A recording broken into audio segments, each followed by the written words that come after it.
2002 में धीरूभाई अंबानी की डेथ के बाद अनिल अंबानी और मुकेश अंबानी के बीच रिलायंस एम्पायर की ओनरशिप को लेकर बहसबाजी होने लगी थी।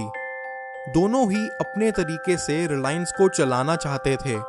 धीरे धीरे जब ये बात पब्लिक में भी आने लगी तो इसी लड़ाई को रोकने के लिए फिर उनकी मदर कोकिलाबेन अंबानी को रिलायंस का दोनों के बीच बंटवारा करना पड़ा, जिसमें अनिल अंबानी को मिले टेलीकॉम, एंटरटेनमेंट, पावर और फाइनेंशियल सर्विसेज के बिजनेस, और मुकेश अंबानी को मिला रिलायंस इंडस्ट्रीज और आईपीसीएल। हालांकि अनिल अंबानी को रिलायंस कम्युनिकेशंस बंटवारे में मिला था, लेकिन वो मुकेश अंबानी ही थे जिन्होंने रिलायंस कम्युनिकेशंस को शुरू किया था। उन्होंने ही रिलायंस कम्युनिकेशंस के लॉन्च के समय काफी फोन्स फ्री में बांटे थे और इंडिया में चीपर कॉल रेट्स इंट्रोड्यूस करी थी, और फिर उन्हीं के चक्कर में बाकी कॉम्पिटिटर्स को भी गेम में रहने के लिए अपनी कॉल रेट्स घटानी पड़ी।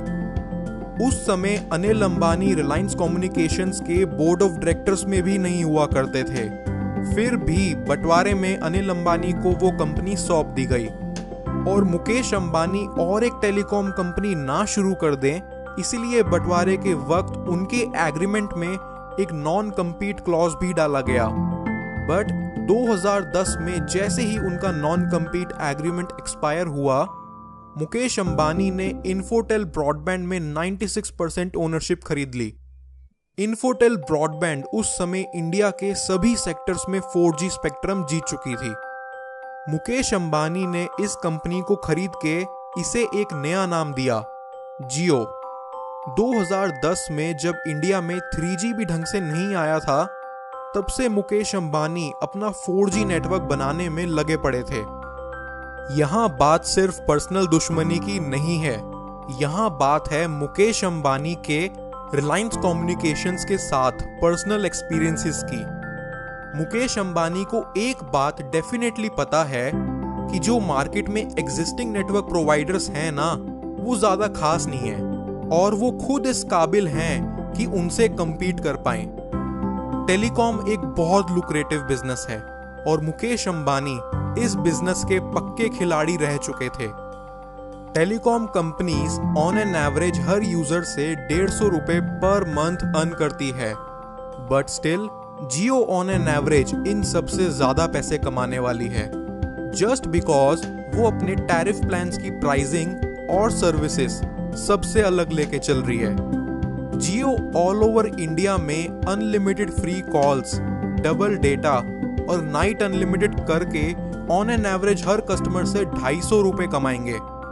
यही रीजन है कि वो अभी से लोगों को अनलिमिटेड डेटा दे के उन्हें सबकॉन्शियसली भी प्रिपेयर कर रहे हैं आगे ज्यादा स्पेंड करने के लिए, और साथ ही साथ डे बाय डे अपने नेटवर्क की कमियों को भी दूर करने में लगे पड़े हैं, ताकि दिसंबर के बाद पेइंग कस्टमर कोई प्रॉब्लम ना फेस करे। जियो ने अपने फाइबर ऑप्टिक नेटवर्क में 1.5 लाख करोड़ रुपए इन्वेस्ट करे हैं। अगर हम एयरटेल, वोडाफोन और आइडिया को कंबाइन भी कर देना, तो भी ये उनसे 2 गुना ज्यादा इन्वेस्टमेंट बैठती है।